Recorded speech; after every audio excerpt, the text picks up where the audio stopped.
ಜಿಲ್ಲೆಯ ಬಬಲೇಶ್ವರದಲ್ಲಿ ವಿದ್ಯುತ್ ಶಾರ್ಟ್ ಸರ್ಕ್ಯೂಟ್ನಿಂದ ಬೆಂಕಿಗೆ ಆಹುತಿಯಾದ 2 ಎಕರೆ ಕಬ್ಬಿನ ಬೆಳೆ.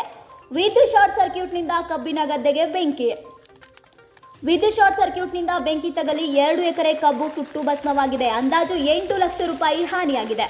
ವಿಜಯಪುರ ಜಿಲ್ಲೆಯ ಬಬಲೇಶ್ವರ ಗ್ರಾಮದಲ್ಲಿ ಈ ಘಟನೆ ನಡೆದಿದ್ದು, ಮಲ್ಲಪ್ಪ ಭೀಮಪ್ಪ ಬುದ್ದಿಹಾಳ್ ಇವರ 3.5 ಎಕರೆ ಹೊಲದಲ್ಲಿ ಕಬ್ಬು ಬೆಳೆ 8 ಅಡಿಯ ಎತ್ತರ ಬೆಳೆದು ನಿಂತಿತ್ತು. ಅದರಲ್ಲಿ 1 ಎಕರೆ ಕಬ್ಬು ಕಟಾವು ಮಾಡಿದ್ದು, ಸುಮಾರು 87 ಟನ್ ಕಬ್ಬು ಕಾರ್ಖಾನೆಗೆ ಕಳಿಸಿದ್ದು, ಇನ್ನು ಉಳಿದ 2.5 ಎಕರೆ ಕಬ್ಬು ಕಟಾವು ಮಾಡೋದು ಕೂಡ ಬಾಕಿ ಇತ್ತು. ಕಳೆದ ರಾತ್ರಿ ವಿದ್ಯುತ್ ಕಂಬದಿಂದ ಮೋಟಾರ್ಗೆ ಎಳೆದ ಕೇಬಲ್ ಸುಟ್ಟು ಶಾರ್ಟ್ ಸರ್ಕ್ಯೂಟ್ನಿಂದ ಇಡೀ ಕಬ್ಬಿನ ಪಡಕ್ಕೆ ಬೆಂಕಿ ತಗುಲಿ ಹಾನಿಯಾಗಿದೆ. ಸ್ಥಳಕ್ಕೆ ಅಗ್ನಿಶಾಮಕ ಅಧಿಕಾರಿ ಹಾಗೂ ಕಂದಾಯ ಇಲಾಖೆ ಅಧಿಕಾರಿಗಳು ಮತ್ತು ಪೊಲೀಸರು ಭೇಟಿ ನೀಡಿ ಪರಿಶೀಲನೆ ಮಾಡಿದ್ದಾರೆ. 2 ಎಕರೆ ಕಬ್ಬು ಸುಟ್ಟು ಭಸ್ಮವಾಗಿದೆ. ಅಂದಾಜು 8 ಲಕ್ಷ ರೂಪಾಯಿ ಹಾನಿಯಾಗಿದೆ. Bureau report, Kalyanappa S Bangi, Annadata Kannada ಸುದ್ದಿವಾಹಿನಿ, ಜಮಖಂಡಿ.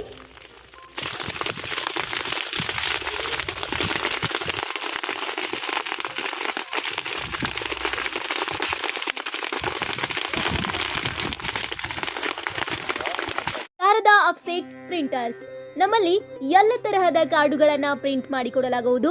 ಕಚೇರಿ, ಬ್ಯಾಂಕ್, ಆಫೀಸ್ ಉಪಯೋಗಿಸುವ ಪೇಪರ್ಗಳನ್ನು, ಪ್ರಿಂಟಿಂಗ್ ಫೈಲ್, ಪ್ರಿಂಟಿಂಗ್, ಬೈಂಡಿಂಗ್, ಇನ್ನಿತರ ಶುಭ ಸಮಾರಂಭಗಳ ಕಾರ್ಡ್ಗಳನ್ನು ಮಾಡಿಕೊಡಲಾಗುವುದು. ಹೆಚ್ಚಿನ ಮಾಹಿತಿಗಾಗಿ ಸಂಪರ್ಕಿಸಿ.